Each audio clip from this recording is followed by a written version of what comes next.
We are live on Facebook now.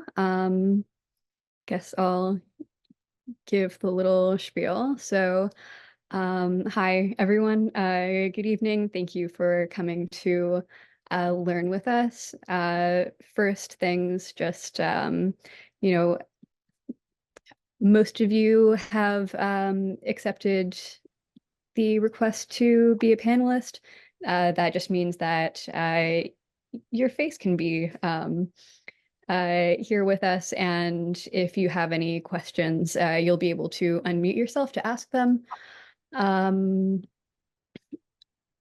what else? So, um, our class tonight with Rabbi Dr. Joel Hecker is on the fluidity of identity, evidence from Kabbalah and medieval Jewish philosophy. So our postmodern era has long been attentive to the different streams of influence that combine to shape a person's identity with varying degrees of determinism and agency. More recent to attention to gender identity and fluidity, biotechnology, and ways in which social media personae have all served to intensify questions about the boundaries of personal human identity. So over the next few weeks, we're going to be looking at medieval philosophical and Kabbalistic approaches to these issues. You ducked. Okay.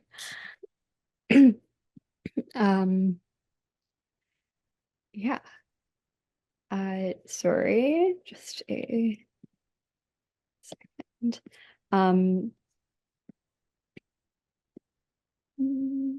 So Rabbi Dr. Joel Hecker is a professor of Jewish mysticism at the Reconstructionist Rabbinical College, where he has been on faculty since 1995. He received a smicha and a master's degree in Jewish philosophy at Yeshiva University and his PhD in Jewish mysticism at NYU. He's the author of Mystical Bodies, Mystical Meals, Eating and Embodiment in Medieval Kabbalah, the Zohar Pritzker edition, volumes 11 and 12, the editor of Emotion and Kabbalah, and numerous articles on Jewish mysticism. So I'll let you take over. Okay, that's great. Thank you very much. And do I have, Maxine, do I have permission to share screen? Yes, you do. Okay, terrific. So, hi, folks. It'd be great if people feel comfortable to put their screens on. If you don't, I understand there's no obligation. But it's always nice to see people's faces. And it gives me cues, especially when people start yawning and nodding off, that I have to start, pulling out the fireworks. So, so welcome to this course. When Rabbi John Kelson reached out to me a number of months ago to teach. He asked about teaching an intro to Kabbalah, and I said, "Oh yeah, sure, great, I can do that in my sleep." And they said, "Well, that semester's theme is going to be on identity. Can you do something that'll fit that theme?" And that gave me pause. And then I thought, oh, this would be interesting. Part of what the life of the mystics and many of the medieval philosophers was about identity and about the romance of transforming identity, of becoming something bigger, something better, something actually quite other. And so, so I came up with this idea to cover 4 different ways of thinking of others that we can become. In tonight's session, what we're going to talk about is becoming an angel. So you should all get your wings ready. Next week, what we'll look at is the concept of dveikut, and we'll look at it in 2 very different thinkers, in the Rambam, Maimonides, and his Guide to the Perplexed, and in Avram Abulafia. And I'll say more about both of them, but especially about Abulafia next week. But what that is about is it's not so much becoming God, but about possibly the merger with God, and what it means, what mystical union is about, and about how that is a loosening of the boundaries that to our own identity that we normally feel, In the third week, I'm hoping that we will take a look at reincarnation. And there we will start off by looking at a Zohar text, the first place where it gets discussed in depth, building, well, I'll save that actually. I'll give that as a teaser.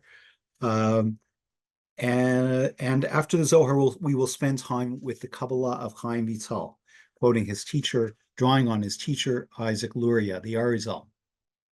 And in the fourth session, we'll continue both moving backwards and moving forwards, some more 13th, 14th century Kabbalistic materials, and also some 16th century materials, where we'll talk about reincarnation, where we'll becoming other kinds of creatures, not other people, becoming inanimate objects, possibly, becoming a kugel, if that was, one of your biggest dreams, or fish, or some such, or tobacco, or for the smokers out there, and other such things. So hopefully we're going to have fun. The way that that I'm going to do this is I'm going to present texts, and we will read them together and analyze them together. It's the first time that I'm teaching much or most of this material, and so I'm going to be playing it a little bit by ear, depending on questions and answers and comments that come from the crowd. It looks like right now it's a fairly small group, and so hopefully that'll give us an opportunity for a more intimate level of interaction. And in fact, since we're so small, I just wonder if we could do a very quick go round, if people would be willing to, say their names. We see your names, and to tell us what drew you to this course. If there was something particular about this course that drew your interest, and then we'll start in earnest. Some brave Nachshon want to jump in.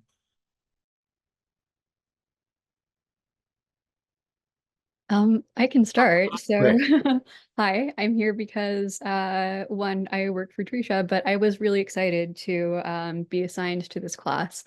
I am, among other things, a philosophy student, and yeah, I'm also currently taking a course on Ulysses. So there's a lot of kind of fluidity of identity going on in that book. So it'll be interesting stuff to chew on at the same time. Great. Anybody else want to take a stab at it? I can go. So I was drawn to this class because I've studied with Joel before at RRC, and I'm excited to have another opportunity to study here. Thanks, Talia. Your check's in the mail. Excellent.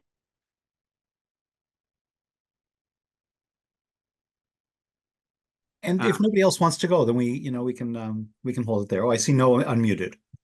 I'm Noah. I was drawn to this class. I was looking through the courses at Trisha. I saw like something on the internet advertising, and I looked through, and I teach a class at my local shul, and somebody had just asked me about identity in the Jewish sources through history, and I love Jewish mysticism. Studied in college also some Jewish mysticism, so happy to be here. Terrific. Any other brave souls? Okay. Shoshana, great. Hi, hello, I'm Shoshana. I I've been trying to just make more time for Torah, and identity has been a topic that I don't know as much about and haven't studied as much within Jewish texts. So happy to be here. I feel like I'm probably the least learned here, but my husband is a rabbi and I always ask him questions. So yeah, hopefully I can still keep up. Great. Right. Yeah, let me just offer that because I didn't know exactly who the demographic was going to be, is that most of the sources that we'll be looking at will be in English. There are places where the passages are somewhat shorter that I've included the Hebrew or the Aramaic, but mostly just for the sake of expediency, we'll be reading in English. Okay. And anybody else? Okay, so let's start. Oh, and LV Weiss has jumped in on the chat, and we've got other people coming in. I'm going to share my screen because even though I sent out the Kayla sent out the source sheet that I'm going to be using, since I sent it to her, I tidied up the translations a little bit. I changed some of the translations that were like some that were archaic. I tidied up, and I switched some, based on my preference of biblical translations. So I'm going to share screen right now, and but I will still have you folks on thumbnail. Actually, here we go. I can go like, there we go. It's bigger. Okay, very good. Toph. So in today's session, we're going to be talking about becoming an angel. Oh, let me just say one more thing about housekeeping. Is my wife left for Israel, or she'll be boarding a plane in 15 minutes.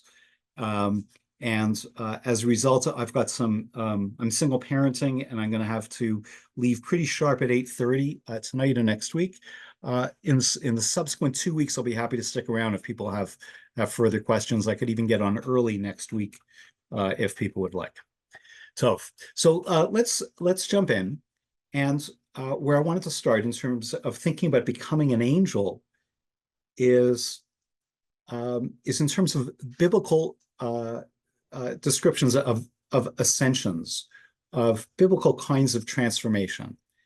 While in biblical literature, in Tanakh, we don't have a lot of mythical stuff, by which I mean things that come down into onto from the heavens down into our world, but particularly we don't have mythical stuff where people go from our domain up into the heavens, but we have a few. And so I wanted to just take three representative, perhaps the best examples, as a way of beginning to think about what it might mean to become transformed. And here it is through breaking boundaries. That is the boundary between our world and the divine world above. So the first one I picked was from Moshe's, it has to do with Moshe's face, right? And the pasuk says, "Vayihi sham im Hashem arba'im yom v'arba'im laila," that Moshe was with God for 40 days and 40 nights. Lechem lo achal, mayim lo shata. Everybody knows this. We'll be reading in a couple of weeks. Didn't eat, didn't drink. V'yichtov al luchot divrei habrit aseret hadvarim. He wrote the 10 commandments there, 10 utterances there.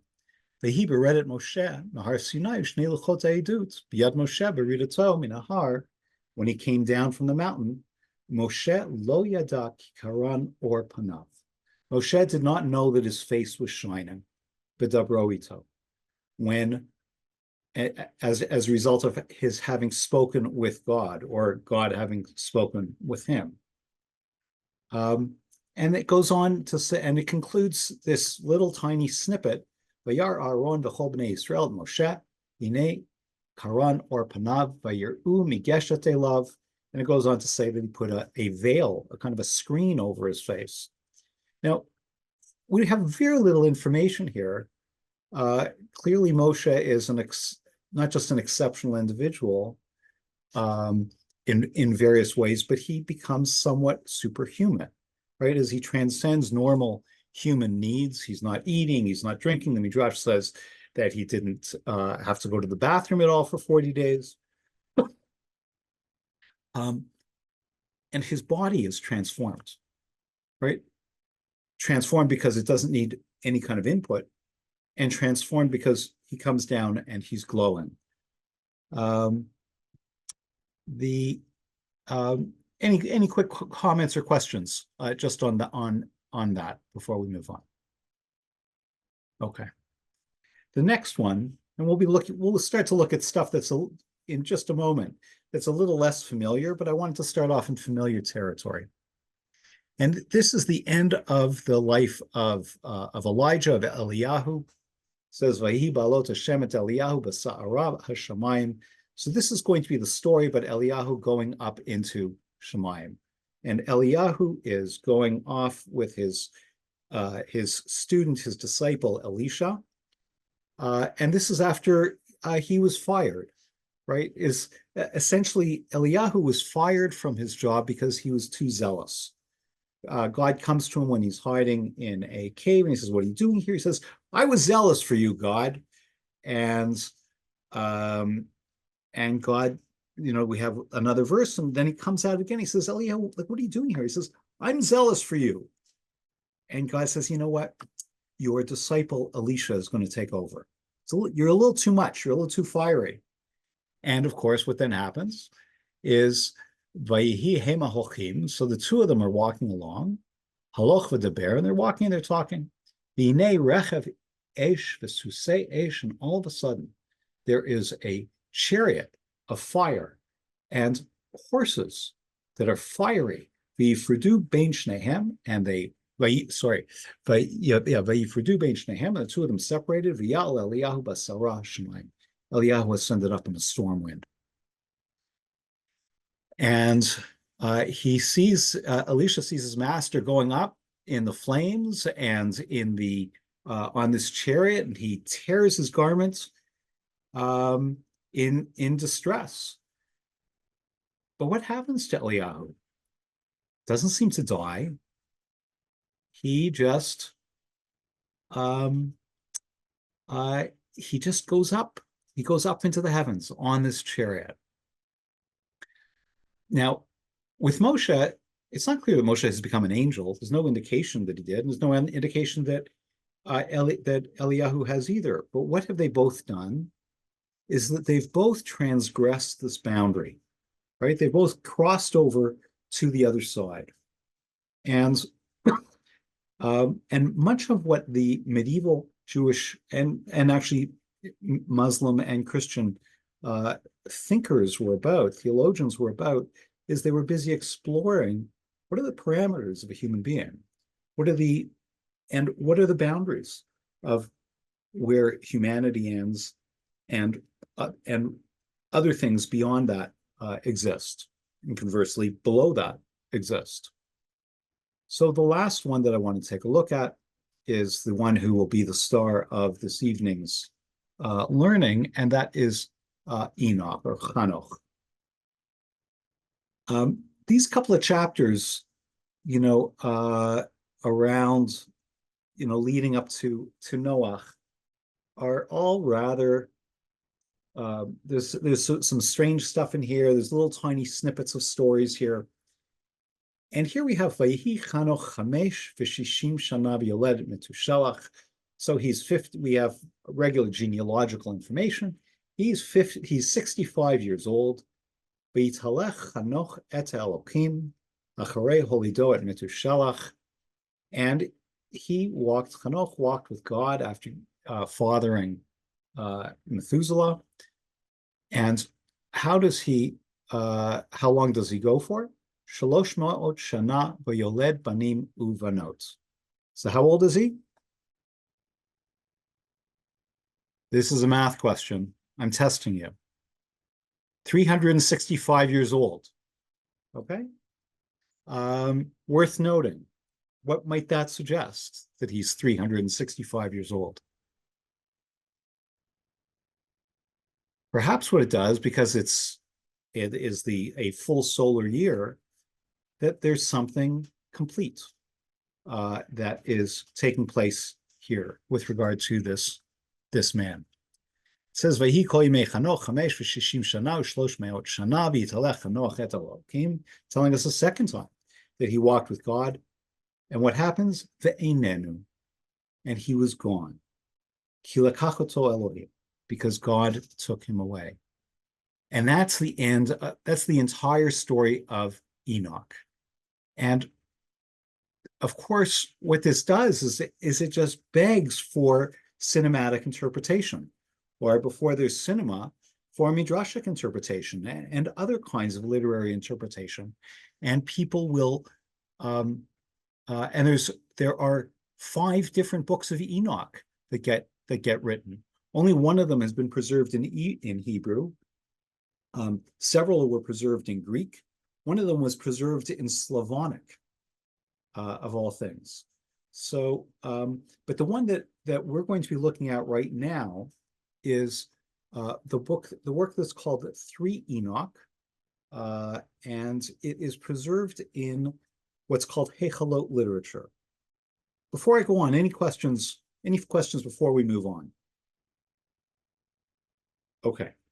Feel free to, either to shout out or to raise your, use the hand icon, or raise your hand physically if you're on screen.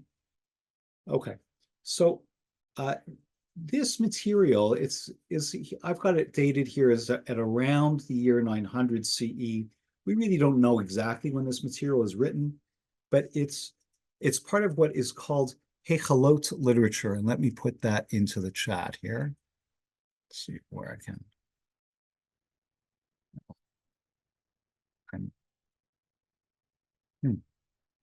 Hold on. Somehow I've lost the chat.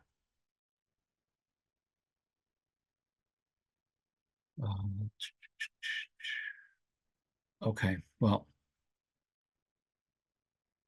not sure what to do. Okay, at any rate, so what Hechalot literature is, what a Hechal is a palace or a hall. Imagine if you're going into a palace, that there will be this hall and, the hall of mirrors and the hall of, crystal and the hall of glass and the hall of whatever. In one very large constellation of early medieval Jewish mystical literature called Hechalot, what people wanted to do is they wanted to make a series of ascents through 7 different Hechalot, until what would ultimately get a vision of the Melech Yoshev al Kiseh Ram V'Nisa, of the king sitting upon his mighty throne.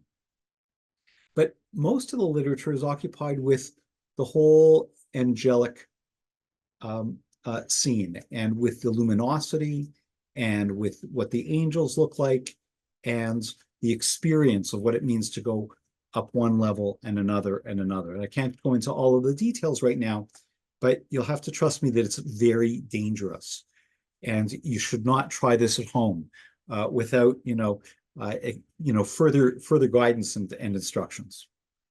So one of the sort of sections of Hechalot literature is this work called 3 Enoch, or what has come to be called 3 Enoch. And I've excerpted a number of chapters for us to take a look at it. It starts off with something that appears unrelated. It says that Rabbi Yishmael said, this is purportedly the same Rabbi Yishmael that we have in the Gemara. There are reasons that scholars say that it is not that Rabbi Yishmael, but we can save that for the moment. But Rabbi Yishmael said, in that hour I asked Metatron, the angel, the prince of the presence, what is your name? He seems to know what his name is. Has anybody heard of Metatron before? If you were watching the Grammys, not the other night, but around 20 years ago, you would have seen Carlos Santana thank Metatron in his thank you speech for when he won. It was sort of like a comeback album. I mean, at that point, he was probably in his 60s, and he hadn't recorded anything in years, and he thanked Metatron, among others, for granting him the Grammy that year. But any other information on Metatron? Okay, so we're going to take in a moment, in a few minutes, we're going to take a look at several Gemaras that talk about Metatron. But first, we'll deal with this text, which is probably less familiar to many of you. So there he is. There's Rabbi Yishmael, and he's asking Metatron, the angel, who is the Sar HaPanim, is the Hebrew term here. And he says, what's your name? And he answered me, I have 70 names corresponding to the 70 tongues of the world. All of them are based upon the name Metatron, angel of the presence, Sar Panim. But my king calls me youth, calls me Na'ar. Okay, we'll have to see, what that is about exactly. What's the significance of him having 70 names? Fullness, completeness. Exactly. Right? 70 is a number that for the rabbis signifies totality. It signifies there are 70 languages, there are 70 names of God, there are 70 lands, etc. Whether they believe that there were actually 70 or not is not as important as the fact that they use that as a formulaic number in the same way that the Torah uses the number 40 as a kind of a formulaic number. Maybe everything did take place for 40 days and 40 nights and 40 years. I'm less interested in that historicity than the fact that we see these literatures drawn to formulaic countings and formulaic numbers. Chapter 4, and again, we're just looking at snippets of this. Rabbi Yishmael said, I asked Metatron and said, why are you called by the name of your creator by 70 names?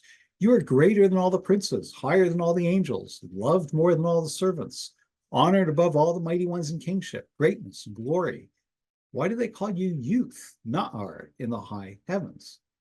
He answered and said to me, because I am Enoch, the son of Yered. Okay, so now we're going to get, this is the what is called an ideological story. An ideological story is one that tells us about the origins of things. And this is going to tell us of how Hanoch became the angel Metatron. And he explains, when the generation of the flood sinned and we were confounded in their deeds, saying unto God, they say to God, leave us alone, we don't want to learn your ways. Then the blessed Holy One removed me from their midst to be a witness against them in the high heavens to all the inhabitants of the world, that they may not say the merciful one is cruel. And jumping down to paragraph 5, hence the blessed Holy One lifted me up in their lifetime before their eyes to be a witness against them to the future world. And the blessed Holy One assigned me as a prince and a ruler among the ministering angels.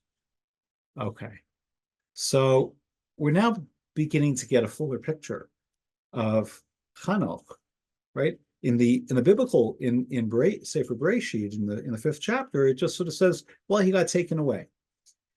It doesn't say that there was an audience that was watching. It doesn't say that he was going to be testifying or a witness against all of the sinners at that time. It just distinguishes him. It says, Vayitalech, Hanoch, et Elokim, etc. And then what we then get is we get something that we may be familiar with from stories in the Gemara that talk about Moshe with the angels. And here it says, in that hour, 3 of the ministering angels, Uzzah, Azza, and Azael. Anybody heard of those angels? These are 3 fallen angels. It's in the next chapter in Sefer Bereshit, it talks about how the Bnei HaElohim came down and they were messing with the beautiful women that they saw.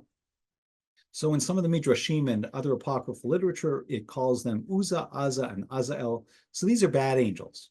They came forth and brought charges against me in the high heavens, saying before the blessed Holy One, didn't the ancient ones say rightly before you, God, don't create man? The Holy One, blessed be he, answered and said unto them, I was the maker, and I will be the bearer, and I will carry and rescue you. Okay? That line, from Yeshayahu is borrowed from Chabad, who use it in after Aleinu in their davening. And I'm relying on multiverse technology in order to say that Yeshayahu borrowed it from Chabad. You may have to look at the movie to see how that works out exactly. Okay, so moving along, in the next paragraph, we get more of these complaints from the angels, and then God rebukes those angels. And then after God rebukes them, so then they all prostrate themselves here in number 9. You can all see this, right? On my shared screen? Okay, great. And they said, happy are you and happy is your father, for your creator favors you, right? So they all said to Metatron, formerly Hanoch, Ashrecha, how wonderful for you. And we now understand how it is that Chanoch, what happened to him is he became an angel. God lifted him up. Well, we're going to see a little bit more about that process in a moment. But he finally gives us an explanation of this one name, Na'ar. Because I am small and a youth among them in days, months, and years, therefore they call me Na'ar. That's why they call me youth. Okay. Questions or comments before we move on? We're going to take a look at a little bit more from 3 Enoch before we move on to some other sources. So here we are in chapter 6, and it says over here, if you follow my cursor, that God sent Anaphiel, Yud, He, Vav, and He the prince.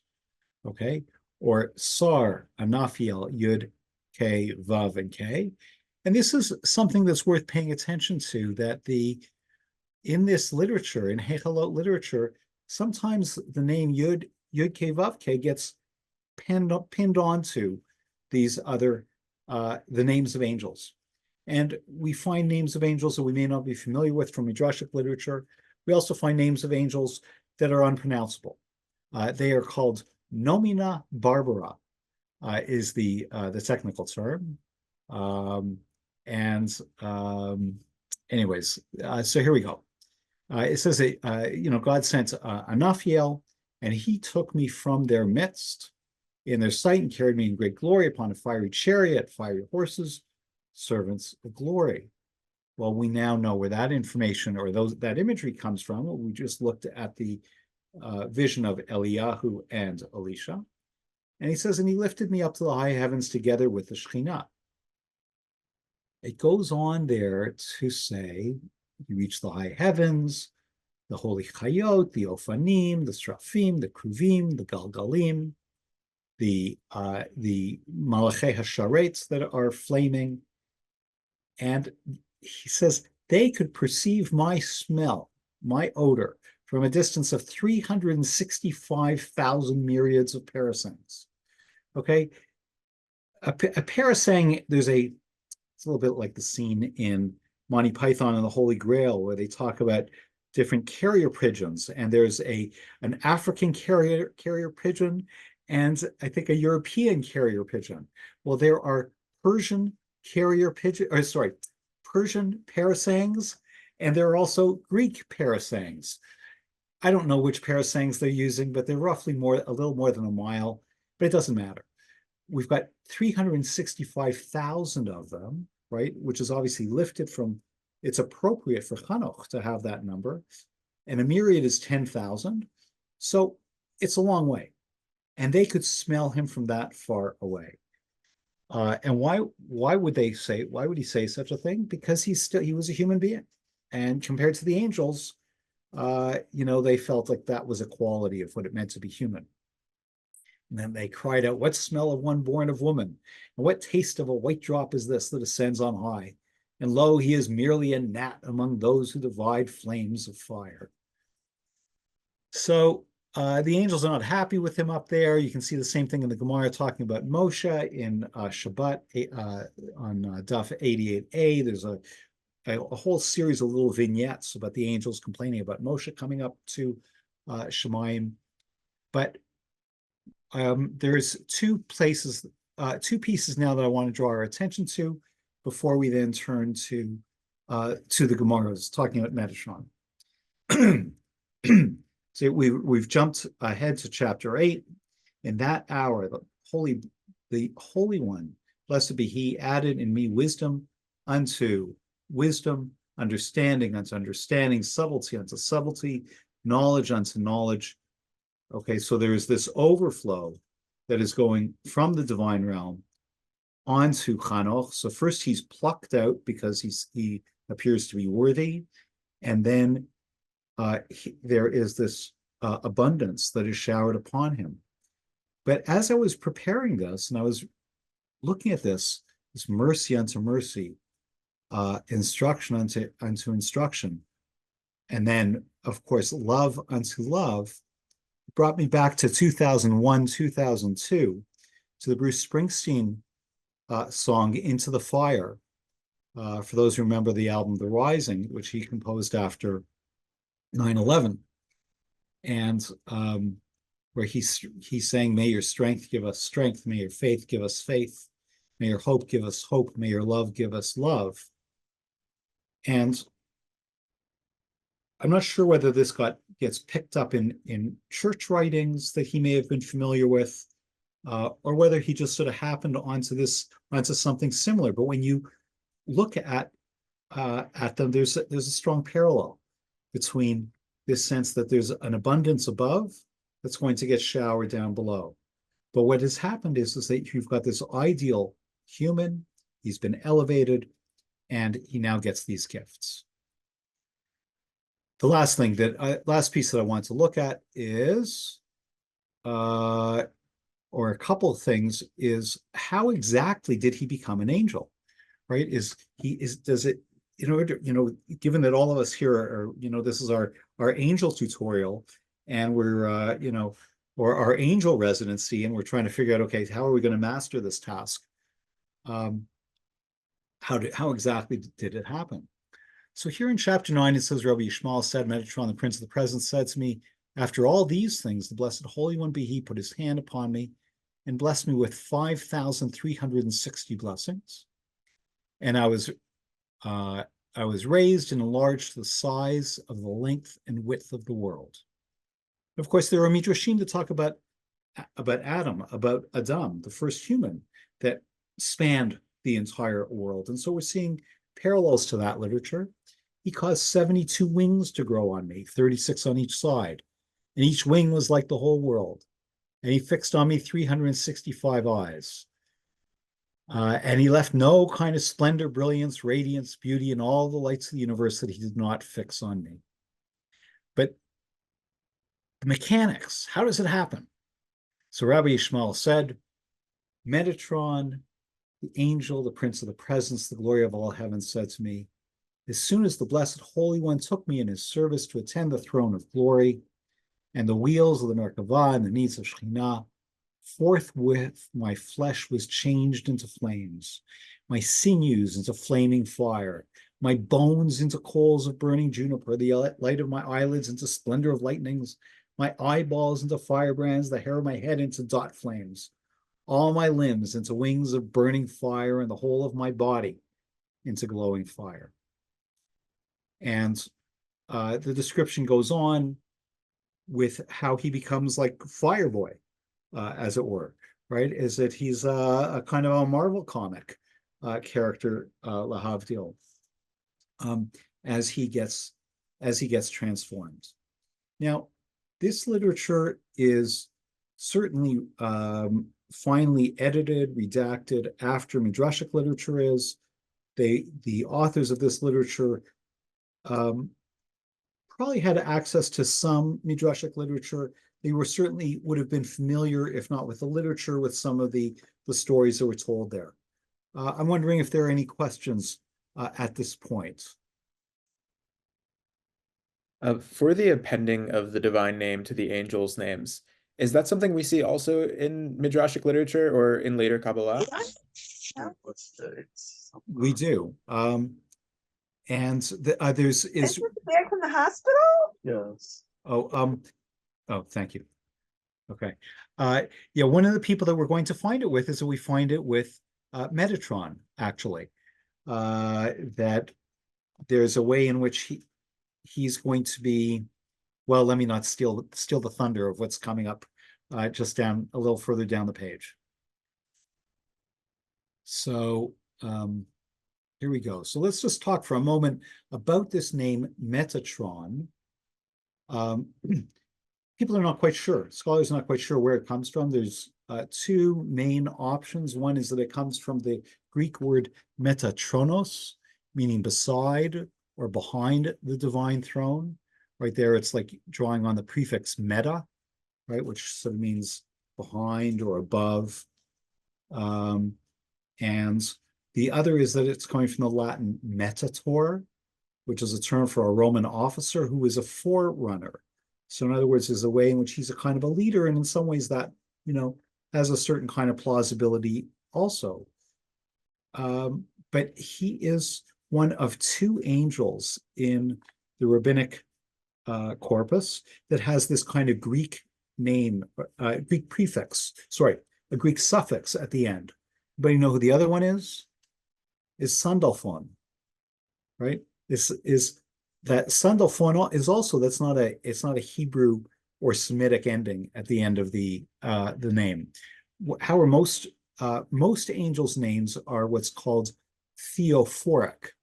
What does theophoric mean? It means that God's name is somehow in it. So Michael, Gavriel, Uriel, Raphael, right? They all incorporate God's name in them. Anything else? Any other questions? Okay. Yeah, Maxine. Yeah, I'm just curious about the detail about being lifted with the Shekhinah. And I'm also curious about like whether there is, I don't know if an assumption made by the text or an assumption made by the authors or the people who are receiving it that is also what happened with Eliyahu. Yeah, that's great. So interestingly, to my knowledge, Eliyahu does not get referred to in Hechalot literature. And the appearance of Shekhinah is a bit of an oddity in this literature as well.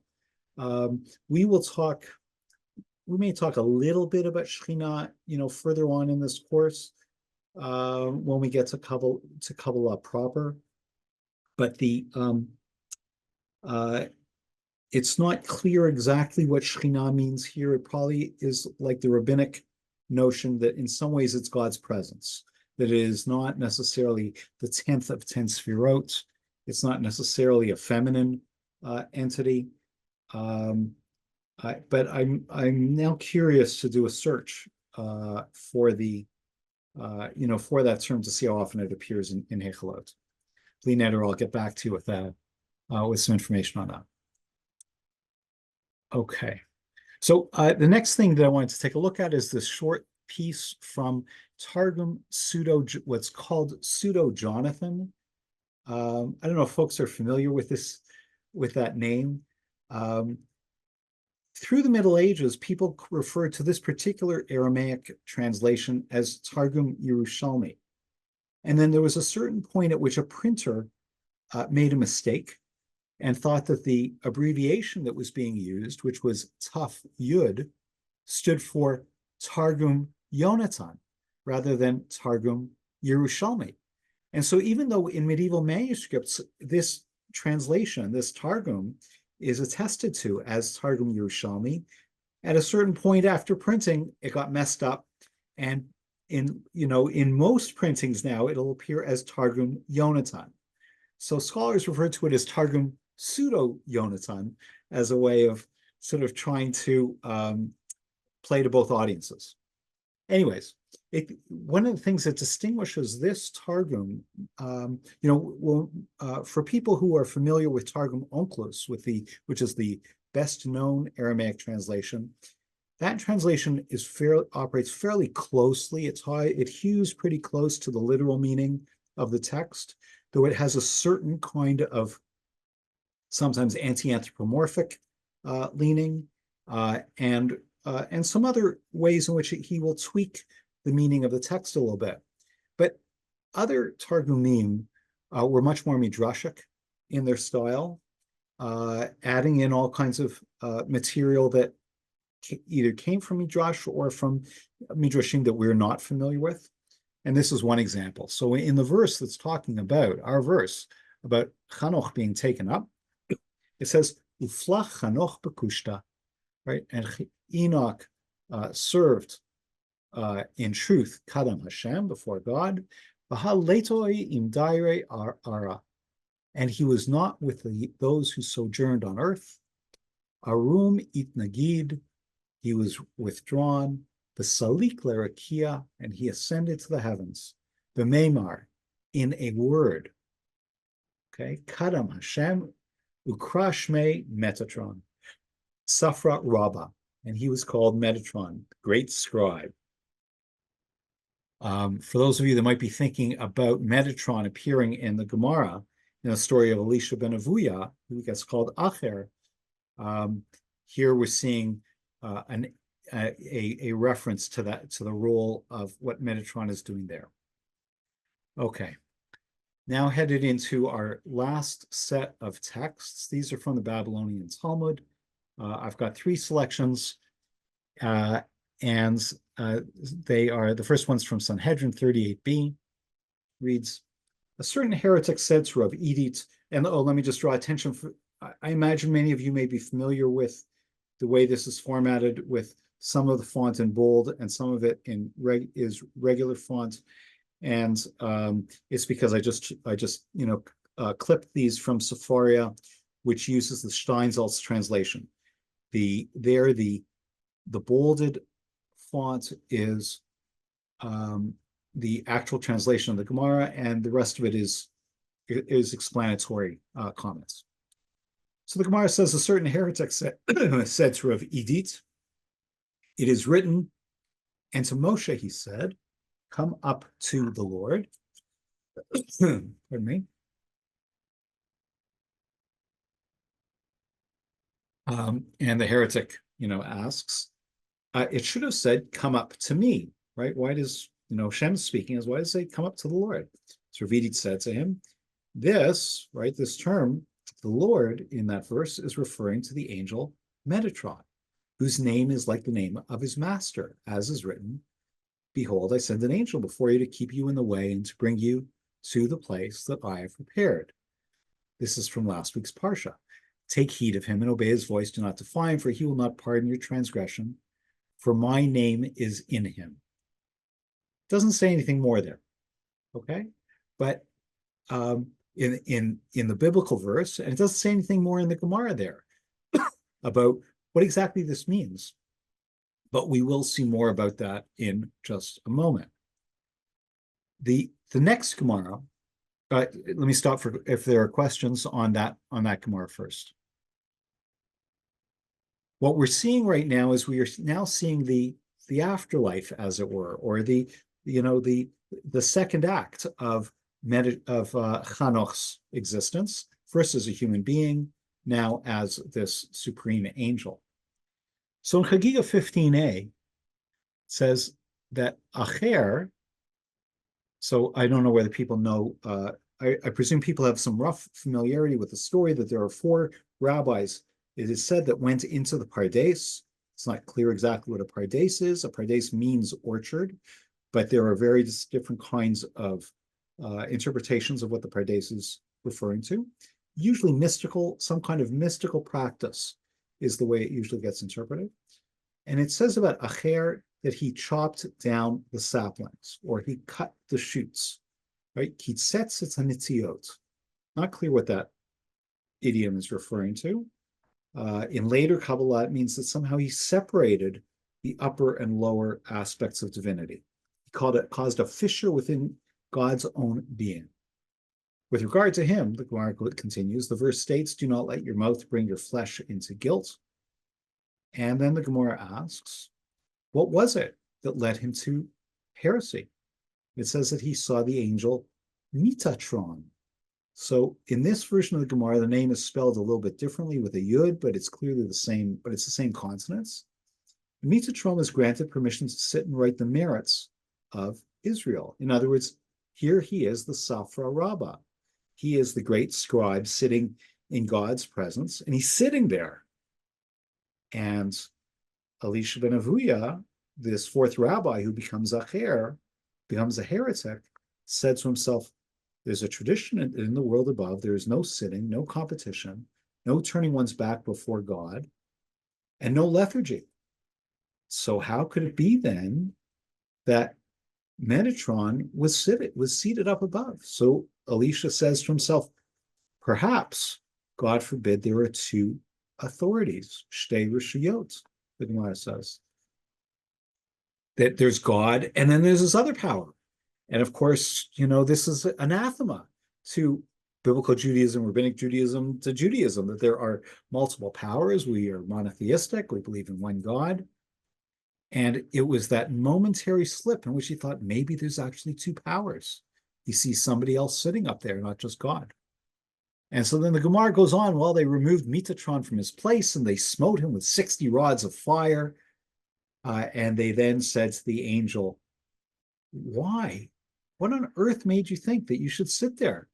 And you didn't stand up, when you saw, Elisha coming in. And because obviously you misled him. And even though, Metatron seems to have made a mistake because he didn't explain his actions or conceal his actions, he was granted permission to erase the merits of Acher. So here's Metatron. He's the one that's sitting there writing down the merits and deficits of Israel. And he erases the merits of Elisha ben Avuya, now called Acher, because of his transgression. And a divine voice went forth saying, return rebellious children apart from Acher. And in this last one, I see that I included the Aramaic. But this one doesn't have, okay, whatever. It's all right. So this is from Yevamot 16b. I thought this was going to be the one that had the answer to Noah's question.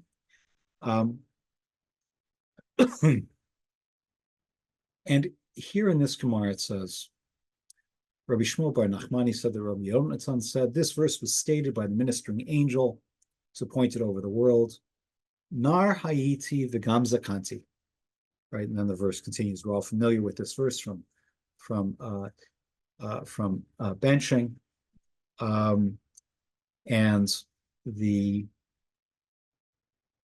and for those of you who are remembering from earlier on from this evening, the Gemara goes on and says, "Who said this?" Right, Na'ar Hayiti v'gam zakanti.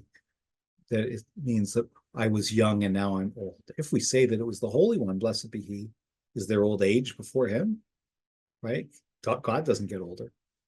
And could it be that King David said it, right? King David, who, according to tradition, wrote Tehillim, but he really wasn't so old, right? He died at the age of 70. So it wasn't that he was a Na'ar, and then even though he's called a Na'ar, and then he gets old.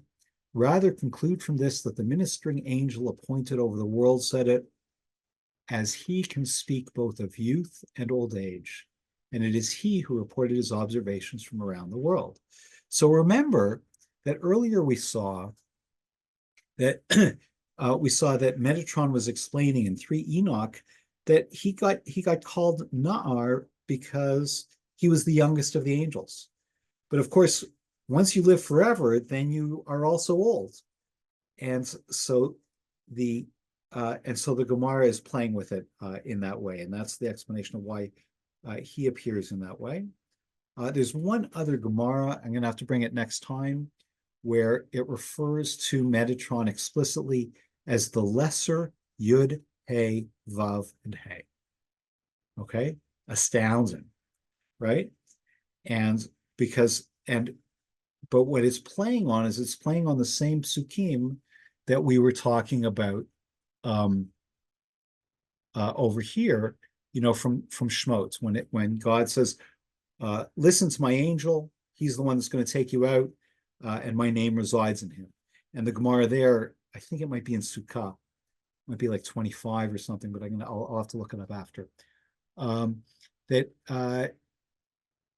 he's got God's name inside of him, and so he's called a lesser Yud, He, Vav, and He.